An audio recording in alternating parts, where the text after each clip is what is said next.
Fenton Smith and Carol McGarvey, thank you for joining me on this very special bonus summertime episode of For Real. It's a joy to have you here. Thank you, Iowa girls, for being in the studio.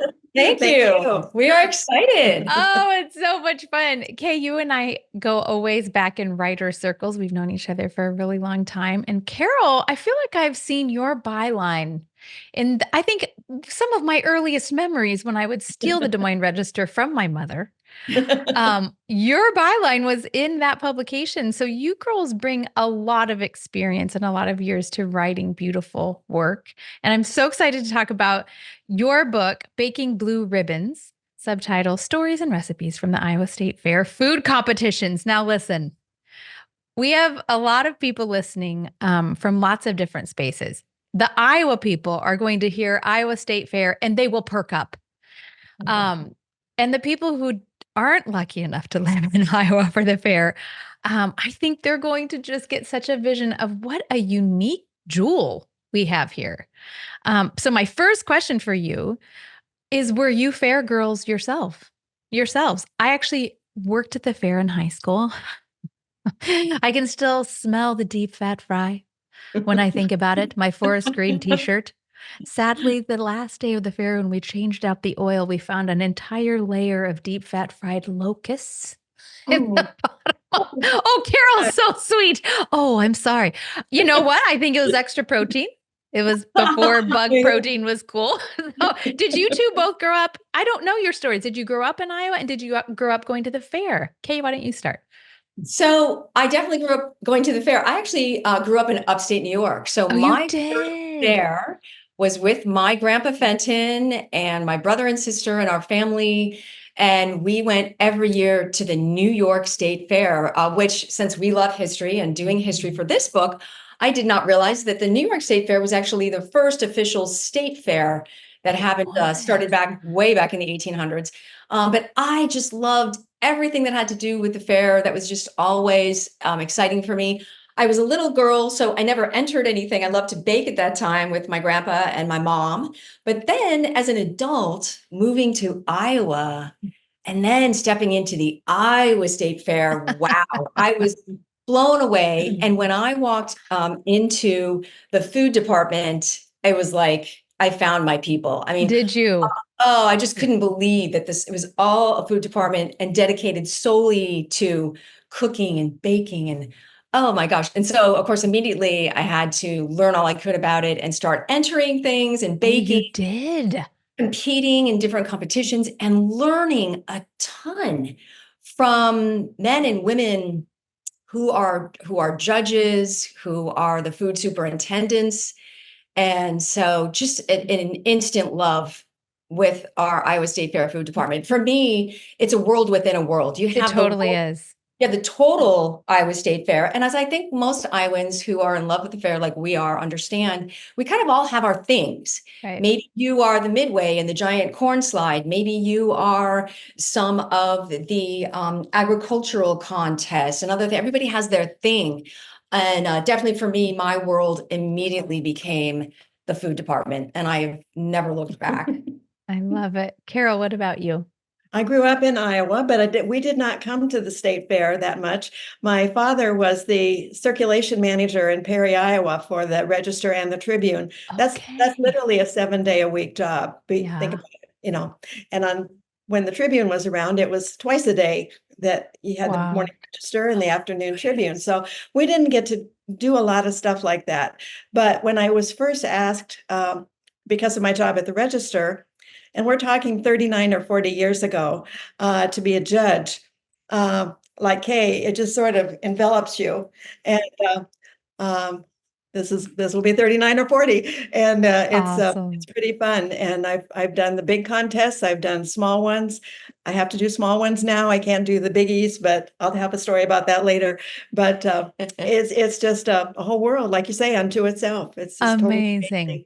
So you two represent the entry people and the judgy people. Mm-hmm. Yeah, we like to say, we like to say that we reached across the table and made friends. We made friends. Yes. Oh yeah. And Carol and I also go way back to some very early writers' workshops that we took with the incredible Mary Kay Shanley. Oh, how we love her. Yes. Many people will remember wrote I think the iconic Iowa State Fair book that covers the entire fair, not just the food department. Right. The book truly covers our blue ribbon story, the Iowa State Fair. I recommend that to everyone who's interested in the Iowa State Fair because it goes across all departments and it's truly a celebration. It's a coffee table book. It's beautiful. Yeah. Wow. And we spoke with Mary Kay as we were beginning our journey because we were surprised to find out that among all of the pop culture that our Iowa State Fair has inspired, I mean, you look at the music and musicals and books and movies and everything else, but no one had ever specifically written a book focusing just on the history and the stories and the recipes of our food contests. So we decided that we needed to do something about that. So fun. Listen, when I think of the fair, I am a city girl. And so I am appreciative of the big boar and all of the livestock and all of those things. But really, I'm just thinking about Botter's ice cream and the ice cream sandwich. I absolutely associate food with the fair. So I'm so glad you have tackled this subject because it's so fun. What I love about this book is not just, I also love history and I love all of it. We're going to talk about some of your research and how you collated all of these things. But there are a lot of blue ribbon recipes in here. And I have a question. How in the world did you get these people to part with their recipes? Because there's some territorialism with people and their recipes. I have a friend, Bob, who showed me a photo one time of it's a headstone. It's a gravestone. And it has on the back of the gravestone, the woman's recipe for fudge. She did not say it one time when she was alive. And she finally, when she passed away, said, fine, I will give it to the world.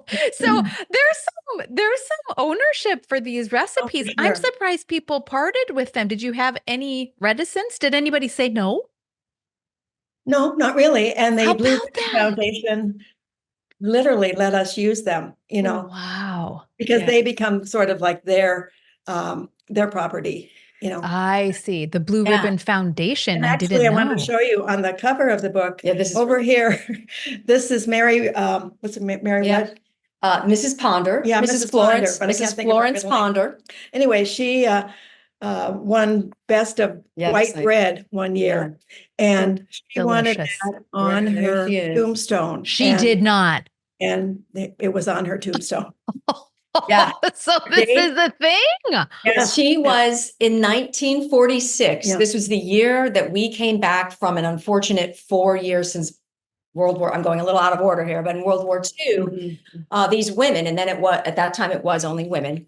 We had to shut down for 4 years. The county fairs still continued on, but the actual Iowa State Fairgrounds had to be used for the war effort in World War II. But in 1946, when we came back and we relaunched the food department, Mrs. Florence Ponder and so many other bakers, they had scrimped and scraped and set aside their rations of flour and froze their butter and made sure they had enough eggs that they were collecting and came back. And Mrs. Ponder, who had been a champion many times before, was the champion of the year in 1946. And in front of an entire grandstand was awarded for her efforts a new stove and range. Oh, wow. And a subscription to Reader's Digest. and it's so fun. Seriously. And it was just such an exciting moment. We were back. The war was over. The champion baker. And it was because of Carol and also Tom had found your husband, Tom, who's a genealogist, found the gravestone. No way. As her date and 1946, Iowa State Fair baking champion. Oh, that sobers me to think, what do I want on mine? I don't know that I have a recipe that merits that kind of engraving, but that's pretty awesome. I love it. You mentioned these women. I found them to be heroines. The heroines of this book are these cooks, mostly women, who, despite all the other things they were juggling, Yes. figured out a way to participate in these contests and to participate in kind of the communal effort of sharing what they were doing. I was reading some of this out loud to my family. The recommendations early on, I'm talking 1800s, before refrigeration, before we had any, all the perks that I have, no perks. There was one part where you mentioned bake thick. This is some advice from some cooks early on. Bake thick cakes in an oven in which you can hold your hand to a count of 25 and not a moment longer. I mean, come on. I have a thermopin. I am such a brat. Or transporting these things in wagons with horses. Yeah. I was so inspired. Can you tell me about that? How do you see the cooks themselves as a part of all this? Is a great word that you use. I mean, they had to raise the chickens to get the eggs. They honestly had to churn the butter. They had to make the flour, whatever. They had to bring all this in their kitchens. Then they could start, but they had to do all this year-long work in order to get to that point. Unbelievable. And it's just amazing. And then, like you said, you have to come in a wagon, and it may have rained the night before, and oh so my gosh, your wheels get caught in the mess, muck. But there weren't paved roads out there yet. Yeah, and so it's amazing. Yeah, and I thought, as a baker, I love to bake, and so I thought, I'll do a fun little experiment, because I tested I did test right around 50 recipes for the book, which was my favorite part. I loved it. So I took Mrs. Kellier in the late 1880s. She was also a unbelievable champion, multiple time champion. And I thought, well, I'm going to do one of Mrs. Kellier's cakes, and I'm going to get out. My mom has some crockery ware, and my mom has antiques, and she's got the old original egg beaters. And so I am going to use an electric oven, but I called up Carol and said, I'm going to do this all without, mixers. So how to go. Great for the, blending the flour, great. Eggs, milk, that was great. Then taking your butter, even soft butter, and creaming it. I mean, man, these women, I'm not kidding. I have good triceps. I'm not kidding. I called Carol in 10 minutes and I said, I'm whipping out my KitchenAid, because how about that? There is no way that this is going to be fluffy anytime before I have to go to bed. There's no fluff happening here. It was, and I'll tell you, just, we already admired these women who, as you said, are really the heroes. And, when you see the pride that they took, and also just the end that they went to make this happen, it's just, but they had to come to the state fair. Yeah, they had to see their friends from the year before. And while they were competing against each other, they still were best friends. It might be somebody that you'd met when you came a year ago and they're from Sioux City or whatever, and that bond still continues today. It does. There's just it's a family reunion every year for many of the women, Wow.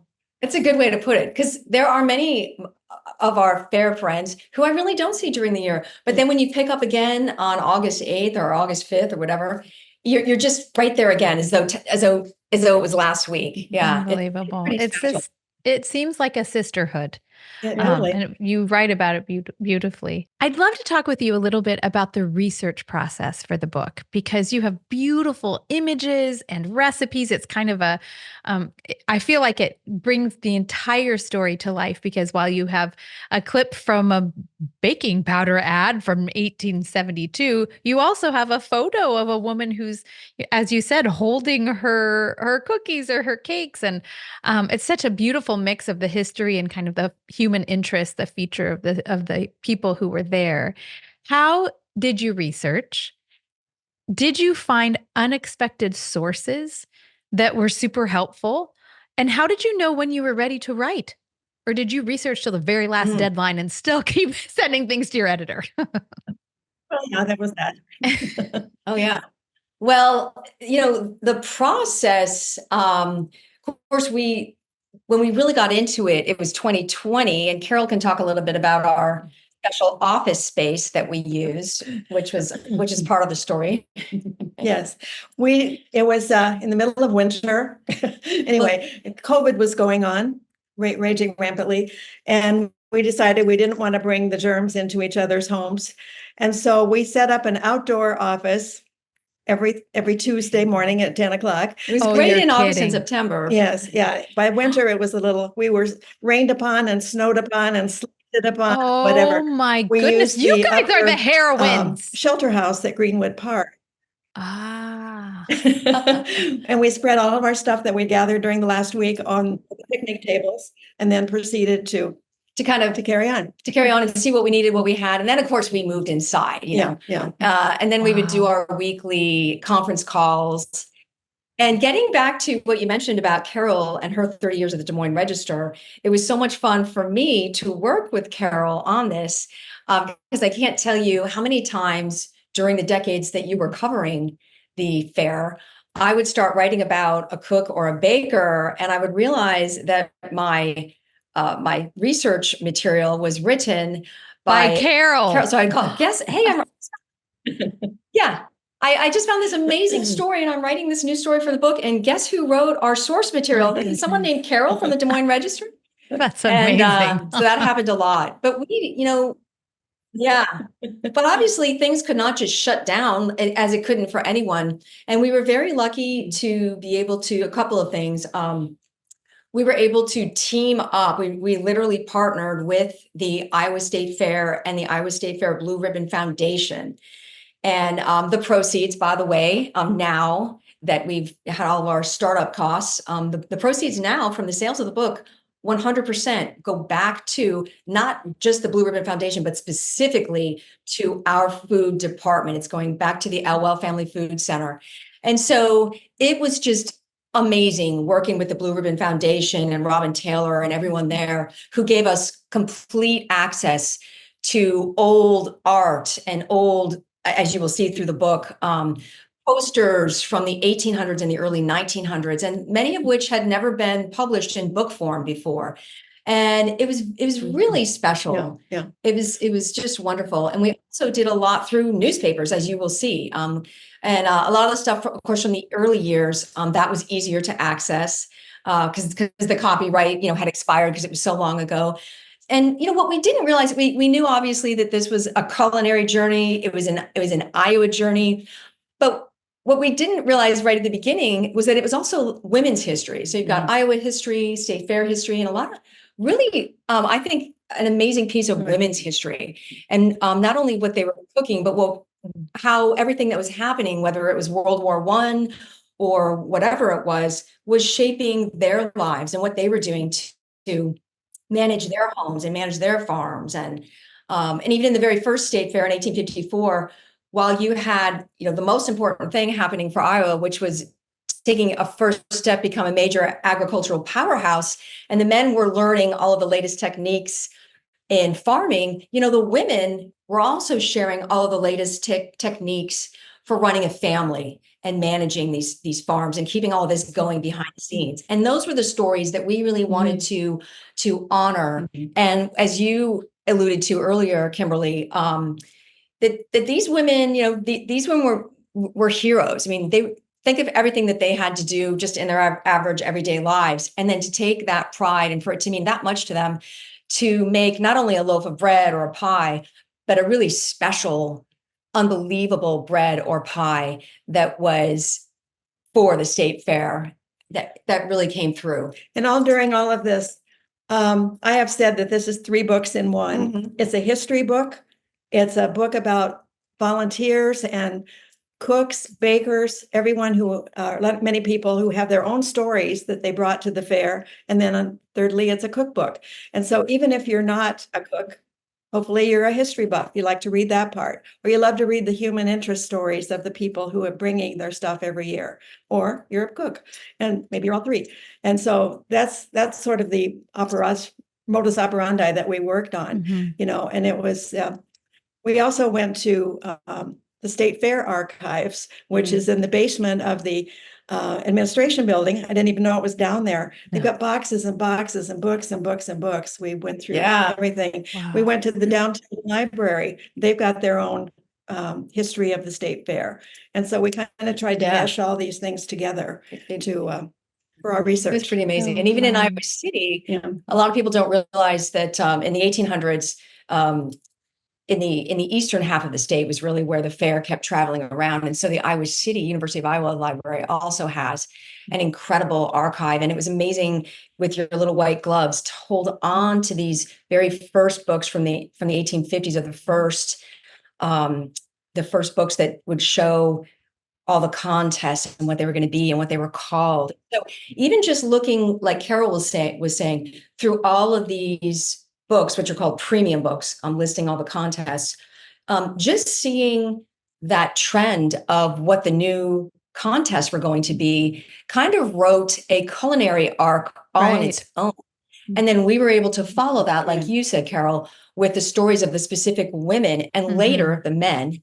And so we just kind of followed what was happening and then dug a little deeper to get to the actual recipes, and working with the fair and with old newspaper clippings from little tiny newspapers and little tiny Iowa towns, which sadly are no longer. Obviously, we don't have those little newspapers, but boy, I think we could write a whole other book on the treasure trove of history that is in these beautiful little newspapers. Right. Oh, it was so fun. I felt like I was peeping into, not just, as you said, not just my state's history. A lot of our listeners are not from Iowa. So I don't think you need to love Iowa to read this, though you should love Iowa. I don't think you need to just love this book. And it's a glimpse into a part of our beginning and a part of our current that sometimes gets very, very little press. There were some times when I was reading that I thought of how, Jane Austen and Louisa May Alcott and some of those women of that literary time, the male publishers would say, well, no one's going to read this. This is just about the daily life of women. How boring for you. And there's a lot, there were echoes of, this is where things were happening. The book, when I was holding your book, I was like, this is the day in, day out. This is how we were all, there was a rich subculture in the home that many folks probably were not even paying attention to. And these women were, they were ninjas at taking all of the difficulty and challenge in making homes and making beautiful, delicious food. I just thought it was such a fascinating kind of a glimpse into that part of our state history, but also, as you said, the history of being a woman in America. Yeah, no, truly. Yeah. And one of the things, just kind of adding to what you just said, Kimberly, is when we were looking at some of the advertising, one thing that was really neat was how, while we were not hearing those stories, many of these advertisers got really smart, and they did understand that these women were their number one target audience by far. Yeah. So you had really smart marketers starting way back in the 1800s, Omar Wonderflower, and into the 1900s, for example, who actually took the photos of the blue ribbon winners who used, for example, Omar Wonderflower and other baking soda and other products as well.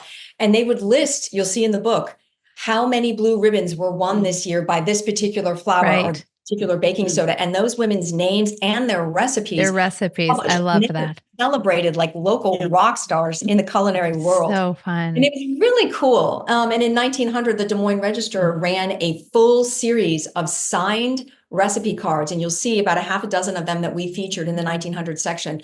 And to read these recipes and what those signed recipes were like then, like, a walnut's worth of butter and then cook it in a quick oven until it's done. These what even does that mean? Right. Yeah, exactly. Totally. I had such great memories even reading those. My grandmother was on my dad's side was such a baker. And so when I love to bake, and so early on, probably junior high, early high school, she lived 4 hours away, but I realized I needed to be asking her some questions. So I remember one time I was in her kitchen. I said, Grandma, I'd love to learn how to make your rhubarb pie. Will you just teach me? And her first instinct was, well, why would you want my rhubarb pie? So-and-so's rhubarb pie is so much better. Have you thought, like, she was just so humble about it. And to me, it was my very favorite thing to eat. But to your point, she had no measurements written down.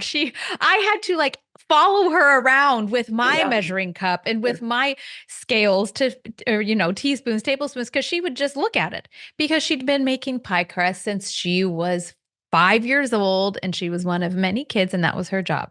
So I love it that this is preserved in the same space. And even the way that women would talk to each other about how to make their most precious recipes, a walnut's worth of flour. I need a little bit more detail. So Yeah. so fun to see that.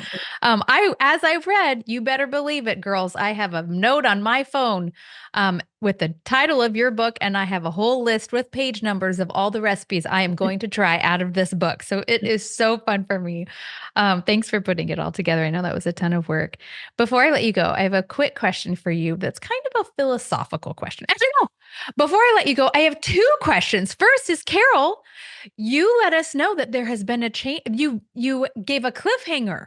I will talk later about why I can't do the big contests anymore. What does that mean? Okay. Yes. Okay. This is a judging story. The very first year that I was asked to be a judge, there were 98 cakes put in front of us. Oh, heavens. The other judge was a food editor from Better Homes and Gardens who was very pregnant. Okay. So 3 times she had to get up, go behind the curtain, which was sort of like right here behind us, and get sick. No way. Yeah, she had a sugar high and got very. I have wondered about this because I don't understand how you can engage 98. Right. And so I leaned over to her and I said, you really need to leave. I said, you're not being fair to your baby. You're not fair to yourself. And for sure, you're not being fair to the person whose pies and cakes you were judging. And so she did finally go. She said, what are you going to do? How will you do this? I said, I have no idea, but I will stay until they are done. And I did. I was there till 9:30 at night. And it was quite amazing. Now they have restructured things and whatever. It's a little bit more streamlined now, but that was my sachet. Hold on a minute. Hold the phone, Carol. So when you say you were there till 9:30, you had to physically pace yourself to be like, this is one little bite, and now I have to wait for my body to adjust. Exactly. And for many, like the last 17, I remember that number very much. They were all gingerbread cake. My gosh. And that's got a very distinct taste. It sure does. I had to have a swallow of water between them. So, you're kind of like, oh my goodness. But this is amazing. I tried to be fair. I tried to be fair. So sweet. That is a horrifying story, and I can't imagine how you paid for that. Maybe for a few days afterwards. Well, my younger son Andy at the time, a few months down the road, Mommy, aren't we ever going to have cake at the house again? Not unless it's your birthday, So. No, I am ruined for cake forever. Wow. Oh, that's great. So do you still judge? Do you judge other contests? Okay, just not 98. What's your cutoff? Do you say it has to be fewer than 35? I now write for a magazine called Welcome Home, and they sponsor a soup contest. And it's not a very big contest, but it's almost harder because it's so small. It's not divided into classes and things. So you might have a homemade chicken noodle soup followed by a cold peach soup. Oh, it's so different. It's literally apples and oranges. Totally. What do you do? So my stomach just flipped a little bit to think of that. I love cake, but I don't know that I would love it after that experience. That's amazing. And you have to be very, very careful, but there's nothing you can do about it, really. You don't know where all these cakes are coming from or where any of the foods are coming from. Are they coming from Altoona in an air-conditioned car? Oh, or my are they heavens. from Burlington or Sioux City in a trunk? You don't know that. You don't know that. Knock wood, I've been very lucky, very lucky. I feel like this is the dark underbelly of the food competition world. I didn't even know it was there. With the Tone Spices, when they were a Des Moines-based company. Sure. A few years back, they sponsored cinnamon roll contests. Top prize was $3,000. You can imagine how many people entered. $3,000 is a whole lot of money then and now. Yes, it is. Everyone had to bring 4 rolls on a white paper plate. I was done with my judging and I was leaving. I was going out to the north parking lot. I saw 3 women who were standing there. They were smushing their icing on their frosted cinnamon rolls. They were going, Licking pudding, licking pudding. Yeah. Yeah, for our audio listeners, Exactly. Carol is licking her finger and putting it on the frosting. So I thought, do I go in and tattle? That wouldn't work. I don't know who these women are. You don't know the names until they're either named a winner or they're not named a winner, whatever. But I thought there's no way. Everyone's looks the same. How would I pinpoint these? Oh, And golly. would I want to know that, or would I want to just go home and see? I walked on. Oh my gosh. Oh my That goodness. is a fantastic story, and I just And I had wasn't no the idea. judge on that. Oh, Yeah. I bet not. I bet you just skipped right on home with your day's work done. Well, the good news is that now the Cinnamon Roll Championship is back and better than ever with even I'm sure. prize money. Okay, are you a publicist? Are you in the PR? Okay, we're just gonna know that $5,000 in prize money, and oh my word, that's a lot of money. Oh my gosh, that's a great story. Pretty exciting. I just one quick tidbit now that we're talking about the underbelly. Is there a food contest that it's not really dark underbelly at all. The culture of food obviously has changed so much since this all began. And you mentioned this, Kay, that some of the contests are obsolete, as are, we have new ones every year. And so it's so funny to me to think about, and there are some things in the book to this end, but are there any food contests or food categories or things that you read about early on that were all the rage and that strike you as real weird now? One thing was the year that tofu kind of took on. Okay. Arlette Hollister, the food superintendent, thought that should be a contest. Oh dear. So she was constantly, absorbing new products and new everything, and give them a contest. I don't want to judge the tofu. I don't. Yeah. Give me cinnamon rolls. In the 70s and 80s, there were a lot of ultra health food like that. Oh, yeah. Some of it was great. Some of it, maybe not so much. No. But, and then the one thing that is still here today, it started in 1854 and it is just as strong today, are any kind of preserves. Mm-hmm. Let me tell you, these women did not waste a single raspberry from their kitchen garden or from their, and that is still true today. But what's interesting is, you still have all the traditional jams, jellies, preserves, but some of the things that some of the meats and other things that got preserved in the 1800s, I was like, I'll stick with the raspberry. That would be the only other. That would be the only other one that I could think of that I thought, I don't think we're going to highlight this because I don't think it's photographed. I think, or be replicated in many modern kitchens. Good to know. Exactly. If someone else wants that recipe, have at it. Yeah. Well. Thank you so much for bringing all these things to light, to putting them into a beautiful book. I was intrigued that our first fair was only 6 years after we became a state. I mean, this runs deep and long and wide for us and for so many people in their county fairs and other summer fairs where they are. So I just love the book. I love all the stories. I love the recipes. I have a lot to do coming up from my note in my phone. Before I let you go, I'd love to hear from each of you your hope for the reader. What do you want for the reader who picks up Baking Blue Ribbons? Kay, we'll start with you. Oh, I just want people to see how much of a celebration this is and honoring, especially the women who ran it for the first 100 years. It was really the first 100 years. It was the women, and boy, did they make it happen and really took us to number one in the country where we have been ever since.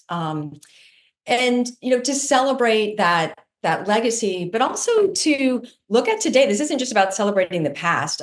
We are still doing every year. There are new creative ingredients and recipes and contests every single year, but also to look for the future and also to let people know that this isn't, we talked in the beginning about how great it is every year to see our Iowa State Fair food family, so to speak, but that's not a closed door. That's just a little private club. It really is for everyone. And if you join us at the Elwell Family Food Center when, if you are coming to the fair, and read the book and just think about that and think about everything that you can learn by joining us. We hope that people, if you're an Iowan, for example, we hope that you'll come on in, whether you want to enter something or just learn from what the judges are doing and just learn. It's just an amazing, truly amazing experience, and it really is for everybody. And we just hope that people will appreciate that it's the past, the present, but it's really focused on the future. And that's why we did it. Yeah. Super fun. Great. Carol? I would wish for someone to be able to just sit down in a big chair or on your couch and just absorb this book. Let it take you to the fair in all of its ramifications, and just enjoy this tradition that is still going on and still raging wildfire. It really is. And it's just part of who we are, So fun. Whether you love it or you don't like it. Totally. I think if you start checking out the recipes, you're going to have a new love for the fair, because this book in particular made me wonder if maybe I should just not be worried about how hot and humid it is at the fair every year and just head straight to the food situation, the food competition center. There's a lot of good happening there. But be careful with the cinnamon rolls. So many to eat. Thank you both for being a part of this conversation. And thank you for writing this beautiful book that reminds us of so many good things that are happening that started long ago. We are the beneficiaries of these women who worked so hard for so many years. So thank you both.